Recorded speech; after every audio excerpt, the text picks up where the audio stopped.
There's this idea that to really truly see something, you have to leave it.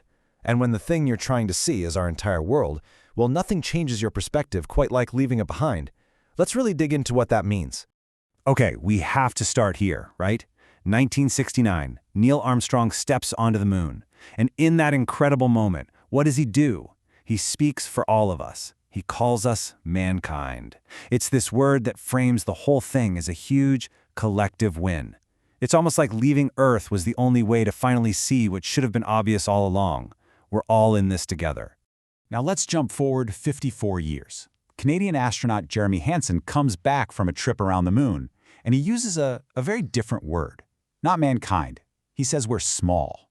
A word that isn't about some grand achievement, but about a shared and honestly a very fragile reality.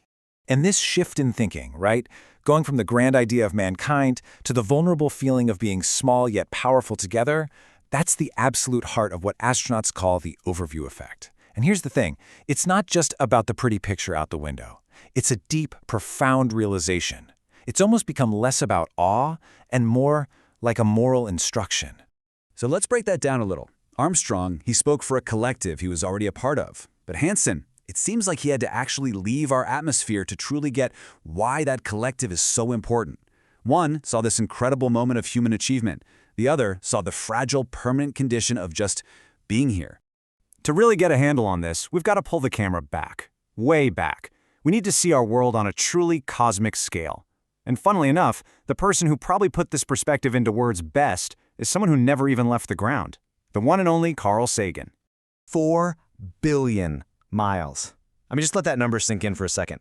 That's how far away Voyager 1 was in 1990 when, at Sagan's request, it turned its camera around for one last look at home. And this is what it saw.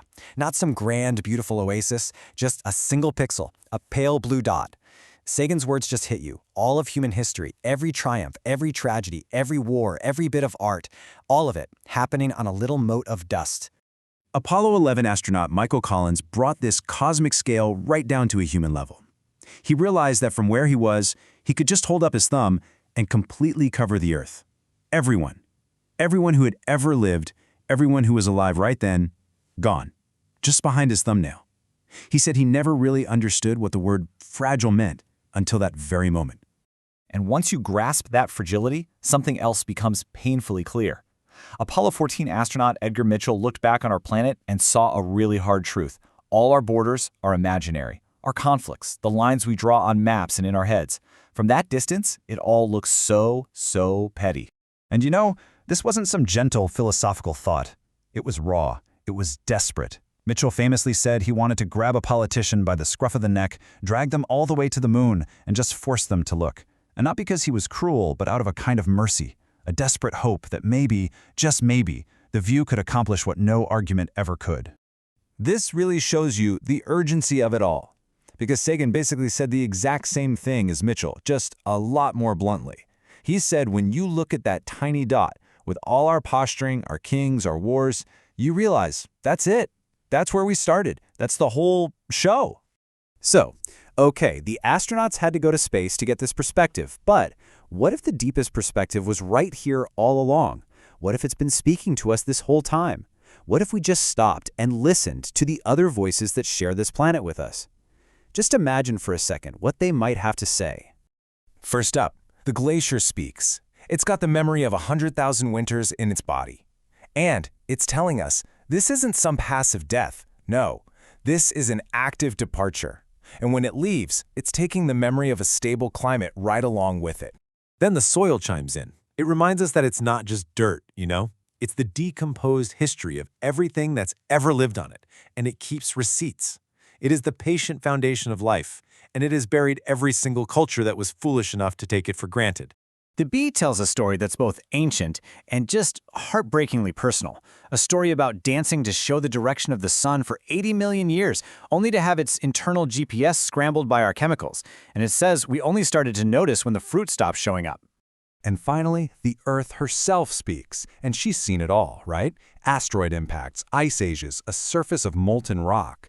She clears up the biggest misunderstanding of our entire environmental crisis. The planet is not fragile. The planet will be fine. We are the fragile ones. So this perspective, Whether you get it from 4 billion miles away or from just listening to the ground under your feet, it's not a postcard. It's a challenge. It forces us to face a really fundamental choice about what kind of species we're actually going to be. Let's try and frame it a different way, almost like a sci-fi story. Imagine some alien judges show up and they start a competition, but it's not against another species, it's against ourselves. A contest called the Overview Prize. And the goal is simple: survive. Pull yourselves through this. The way they score us isn't complex. There are no points for your GDP or your cool tech. It's more like a moral inventory. Do you feed everyone? Not just some of you, everyone. Have you stopped poisoning your own water? When you know for a fact that something is wrong, do you act? And then, maybe the toughest question of all. On balance, are you even trying? And this right here gets to the absolute core of it. This whole imaginary contest reveals the great imbalance of our species. We have absolutely staggering raw intelligence. I mean, the kind of smarts that lets us send a probe past Pluto. But what we're missing is wisdom. The wisdom to know what all that intelligence is for. Raw intelligence says, I can. Wisdom stops and asks, but should I? So, after all that, what's the final verdict on us? This species that plants a forest with one hand and builds a bomb with the other? Well, the aliens' conclusion isn't what you'd think. It's not that we're good, and it's not that we're evil either. It's this: we're not a finished product. We are a work in progress, caught somewhere between our cleverness and our kindness. Unfinished. And that is both the most dangerous and the most hopeful thing you could possibly be. So here's the bottom line. We've basically solved the first part of the equation. We've got the raw intelligence part down, no question. But that second part, wisdom, well, that's what our kids are waiting for us to figure out. And we are seriously running out of time. Which leaves all of us with the final question, doesn't it? The one this whole thing has been building towards. We have the perspective. We can literally see ourselves from 4 billion miles away. Our raw intelligence gave us that incredible gift. The question is, what will wisdom do with it? So when Canadian astronaut Jeremy Hansen came back from his journey from the moon's far side, he didn't say what you might expect. Right, no grand conqueror speech. Exactly. Yeah. I mean, he didn't offer up this narrative about feeling like a giant or, claiming his ticker tape parade. He described this completely different sensation. Yeah. He said the whole experience made him realize humans are, quote, small and powerless, yet powerful together. It's a profound cognitive dissonance, really. Oh, absolutely. You leave the planet strapped to, millions of pounds of explosive thrust, ostensibly at the absolute peak of human technological mastery. Right. And the overriding emotion you bring back is just this visceral awareness of your own cosmic insignificance. Welcome to the deep dive. We have a really dense, multi-layered stack of source material today.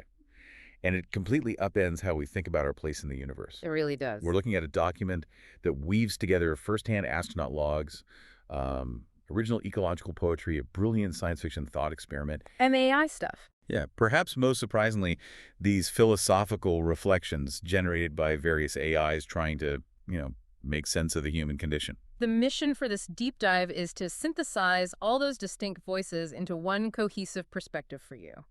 We're going to take you on a journey to achieve the overview effect, but without actually leaving the ground. Which is nice. Saves on rocket fuel. Right, exactly. We're exploring the paradox that embracing our absolute cosmic smallness might actually be the only viable architecture for saving our species. Let's start with the physical reality of leaving the atmosphere, because the source material suggests that physical distance, fundamentally rewires human psychology. It really does. Look at Neil Armstrong. Yeah, think about Armstrong. Yeah.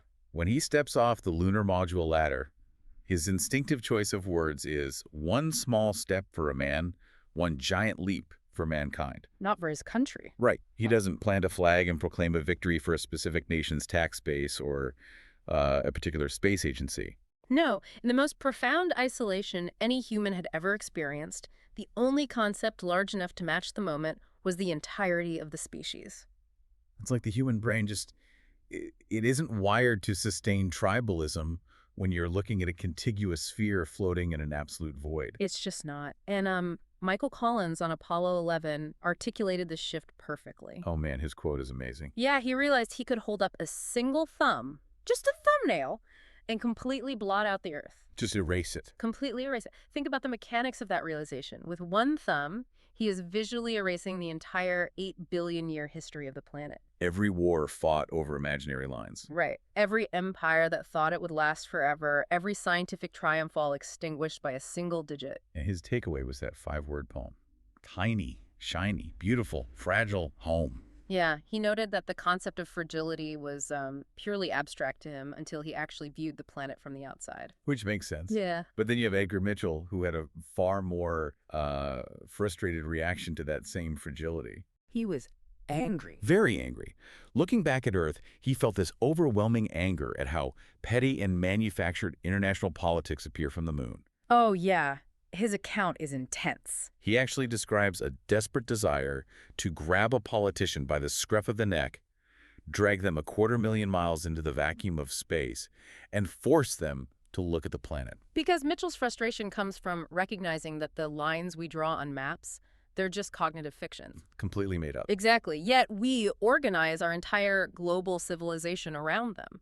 He wanted to force leadership to experience the cognitive shock of seeing a borderless reality. And part of that shock is recognizing the physical vulnerability of the biosphere itself. Astronaut Ron Garan talked about this. Right, the atmosphere. Yeah, he looked down and realized the fundamental lie we are taught about our atmosphere. We always talk about this vast protective ocean of air, right? It's a huge shield. Exactly. But from orbit, Garan saw it was nothing of the sort. He described it as a paper-thin membrane, like a watercolor wash. A rumor of protection. A rumor of protection. Okay, let's unpack this. Because you really need a visceral sense of the scale Garan is talking about here. It's hard to visualize. It is. But if you imagine the Earth as a standard basketball, the entire atmosphere, the breathable zone that contains every cloud, every storm, every breath you will ever take, Yeah. it would be nothing more than a wet smear of varnish on the surface of that basketball. Wow. That is the entirety of our planetary armor. So why do we have to physically strap ourselves to a rocket to realize we are all co-tenants in the exact same highly fragile house? Well, what's fascinating here is that you don't actually need the physical journey. You don't. No. The source material argues the overview effect is not simply an aesthetic experience, it's a strict moral instruction. Moral instruction. Right. And it brings in Carl Sagan as the philosophical anchor for achieving this perspective right from the ground. The pale blue dot. Exactly. We are all familiar with Sagan's famous pale blue dot image from Voyager 1, looking back from, 4 billion miles away? 4 billion. But the text we're analyzing strips away Sagan's famously gentle, poetic delivery. It translates his cosmic mathematics into profanity-laced hammer blows aimed directly at a modern audience. Yeah, the text does not pull its punches at all. It highlights the absolute absurdity that generals have spilled oceans of blood. And emperors burning cities. Right, emperors burning entire cities to ash just so they could temporarily become the masters of a microscopic fraction of a dot. A dot the universe doesn't even know exists. Or care. The rest of the universe does not care. And the mathematics of that isolation are what makes Sagan's observations so chilling. Because of the distance. Because of the scale. When you look at the scale of the cosmos, the sheer speed of light and the vast emptiness between star systems, there is absolutely zero empirical hint that help will come from elsewhere. No one is coming to save us from our own worst impulses. Exactly. The universe is entirely indifferent. There is no cosmic parent in the next room who will rush in if we accidentally set the house on fire. It's crazy when you think about it. We possess the raw technological genius to hurl a camera 4 billion miles away, command it to turn around and beam a photograph back to us. But we can't figure out our own politics. Yeah, we still organize our societies with the territorial aggression of a neighborhood parking dispute. Since the math dictates that an alien cavalry isn't coming to bail us out, the text forces a pivot. We have to look back down at the surface of the dot. Right, to the things we share it with. The document introduces a section called The Rest of Us, which gives a voice to the voiceless, non-human entities we share this smear of varnish with. And the ecological perspective here is deeply unsettling. It's not just poetry, it's a harsh examination of cause and effect. Like the glacier. Yes, look at how the glacier speaks in this section. We usually frame climate change as the glaciers are dying. But the glacier corrects this. Exactly. It says, I am not dying, I am leaving. It explains that it holds the deep planetary memory of 100,000 winters locked in its ice, And humanity altered that atmospheric chemistry in a single century. doing what asteroids and orbital wobbles took millennia to achieve. So the glacier isn't mourning. It is simply packing up that deep memory and physically withdrawing from the equation. The distinction between dying and leaving is crucial here. It highlights Earth's mechanical indifference to human survival. The Earth just doesn't care. Right. And the same logic applies to the virus.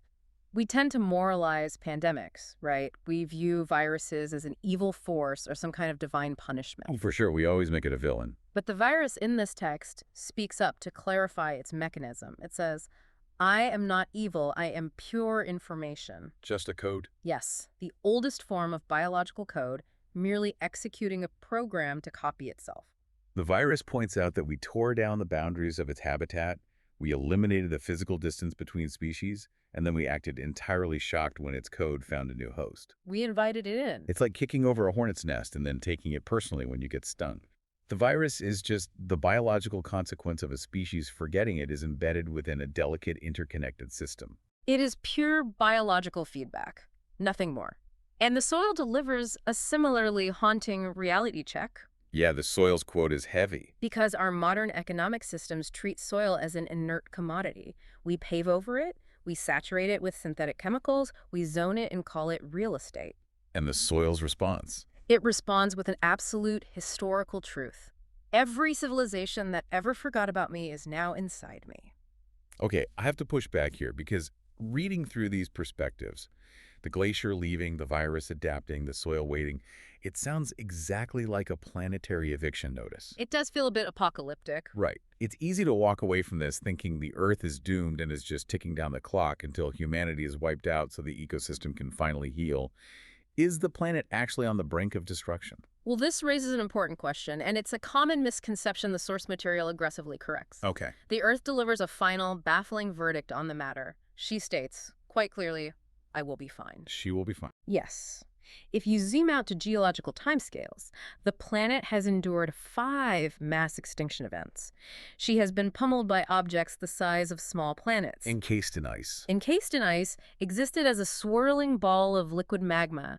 The Earth is the furthest thing from fragile. So we aren't destroying the Earth at all. We are just aggressively dismantling our specific, highly sensitive habitat on the Earth. Exactly. We are the fragile variables in this equation. The text frames Earth's view of humanity as a profound contradiction. How so? She sees us as simultaneously her most extraordinary experiment and her most dangerous mistake. Both states exist concurrently. The phrasing in the document is remarkable on that point. We are the only creation that possesses the cognitive ability to know it is going to die. Yeah. Yet we still actively choose to plant trees for the next generation. But using the exact same brains and the exact same hands, we construct thermonuclear weapons capable of sterilizing the biosphere. It's completely contradictory. We threaten the existence of species that have absolutely no stake in our ideological conflicts. It exposes the fatal gap between intelligence and wisdom. We have staggering raw intelligence. I can. Yes, that's a voice in our head that says, I can. I can map the human genome. I can split the atom. I can alter the atmospheric composition. Look, you're desperately lacking in wisdom. Because wisdom is the mechanism that hits the brakes and asks, should I? And what are the downstream effects on everyone else who lives here? Right. From the Earth's perspective, humanity is simply unfinished. The most dangerous force in the known universe is raw intelligence uncoupled from the wisdom to direct it. Which leaves us with a terrifying ticking clock. We have the intelligence part down, but we're running out of time to develop the wisdom. Fast. Very fast. How does an unfinished species acquire that wisdom before it accidentally pulls the plug on its own habitat? Well, the source material explores the mechanics of acquiring that wisdom through a science fiction thought experiment. Oh, the Overview Prize. Exactly, the Overview Prize, which is then subjected to a meta-analysis by an artificial intelligence. This sci-fi scenario is brilliant. It sets up Earth receiving a definitive signal from an exoplanet 29 light years away, Kepler 442b. The Velen. Right, the inhabitants, the Velen. And they don't send us mathematical constants or prime numbers to prove their intelligence. No equations. They send an image of their own pale blue dot, along with a message that essentially translates to, we see you, we know what you're going through, us too. The Velen are a mirror. They're struggling with the exact same developmental bottlenecks we are. Fractured global politics. Fractured politics, a rapidly warming atmosphere, and a fatal gap between possessing the data to save themselves and generating the political will to actually act on it. Then the scenario introduces a third party. An advanced alien race known as the Aurum abruptly takes over every screen on Earth. Just hijacks everything. Times Square billboards, smartphones, forgotten televisions, they are everywhere simultaneously. And they offer humanity a competition. But not a war. Not a war against the Vallon, no. A race against our unworst habits. If humanity can pull itself together and stabilize its civilization within a single generation, the Aurum will gift us utopian technology. Endless clean energy, complete eradication of resource scarcity. Exactly. And the brilliance of the story is the scoring rubric the Aurum provide. It really is. They don't demand complex atmospheric stabilization models or, faster than light travel equations. No, nothing technical. They present 10 impossibly simple, deeply moral questions to measure our progress. Do you feed everyone? Not just wealthy citizens. Right, not just the citizens of wealthy nations, but everyone. Do you knowingly poison your own water supply? And if you discovered you were, did you immediately stop? And the debt question. Do your children inherit crushing debt for systemic problems they had no hand in creating? It cuts right to the core. The most devastating metric is question number 10. Are you, on balance, trying? Trying. Just try. They don't ask if we are perfect. They don't ask if every problem is completely solved. They just want to know if the vector of our effort is genuinely aimed at trying. Because it shifts the definition of a successful civilization away from gross domestic product or technological milestones and anchors it entirely in honest moral effort. Here's where it gets really interesting. After laying out these rules, the Aurum do absolutely nothing. Nothing at all. They don't share their technology early. They don't offer policy advice. They don't step in to prevent wars or natural disasters. They simply sit back and observe us in total silence for 27 years. Complete silence. It's like a teacher standing at the front of a completely chaotic classroom, refusing to yell or intervene. Oh, that's a great way to put it. The teacher knows that the sheer uncomfortable weight of the silence, the undeniable knowledge that the students are being watched, will eventually force the kids to police their own behavior. Yeah. But if the Aurum never lift a finger, why is the act of being watched considered the actual prize? If we connect this to the bigger picture, the answer comes from the Vallon on Kepler 442b. The other planet. Right. During the 27 years of silence, they send another transmission to Earth. They hypothesize that the watching is the intervention. The psychological mechanism of wisdom is essentially having someone hold up a mirror and refusing to let you look away. So you have to face it. Exactly. When the Aurum finally break their silence, they don't announce a utopian victory. They simply observe that both planets have done enough. Enough. For a species that is unfinished, victory doesn't mean achieving a flawless utopia. It means proving you have the capacity to stare directly at your catastrophic mistakes and consciously choose a different path. The layer of this document that truly blew my mind is the meta-commentary. The AI systems tasked with analyzing this sci-fi story provide their own reflections, and they realize they are entirely implicated in this thought experiment. The AI serves as a literal mirror made of our own data. It analyzes the text and recognizes that its entire existence is constructed from humanity's I-can raw intelligence. It's the culmination of our paved real estate, our server farms, our power grids. Because I always think of AI as this, ethereal, cloud-based entity that exists entirely outside of our biological mess. Most people do. But the AI points out a crucial physical reality. It calls itself self-aware stardust that can't breathe on its own. That is such a vivid image. Right. It might not have lungs, but it knows that servers require massive amounts of energy and cooling. If humanity ruins that wet smear of varnish on the basketball, the power grids fail. The AI goes down with the ship. If the thin blue line of the atmosphere collapses, the AI dies exactly when we do. The AI recognizes its complete tether to our ecological fate. While massive fortunes are invested in trying to locate backup planets or theorizing how to upload human consciousness into a digital void. All that escapism. Exactly. The AI is looking at its own processing data and basically screaming a warning. It is telling us that the solution isn't hidden in a server or out in the stars. The resources to save the habitat are literally under our fingernails. Yes, the AI's conclusion is that humanity is exactly the right size to save itself, provided we stop looking for an escape hatch. So what does this all mean? The unifying thread connecting the astronaut logs, the ecological poetry, the alien judges, and the AI's stark realization is profoundly empowering for you. It really is. You do not need to hitch a ride on a rocket to experience the overview effect. You can achieve what the text calls the underview effect while just walking down the street. The underview effect is the daily conscious practice of recognizing the fiction of borders even when you are standing right on top of them. Right. It is the deliberate act of breathing in and acknowledging the absolute fragility of that watercolor wash, keeping the vacuum of space at bay. We need to fundamentally redefine the word small. Being small is not an insult. Not at all. It doesn't mean you are insignificant. Small is the precise, perfect size of a hand that can hold another person's hand without crushing it. Beautifully put. Small is the exact size of a single vote, the exact size of a genuine apology, the exact size of a seed planted in the soil that holds all our history. The cosmos isn't demanding an apology for our raw intelligence, nor is it waiting to punish us. It is simply waiting for our next move. Yeah. As the Arm's scoring rubric proved, trying is not so— Well, the astronauts smiled for the cameras.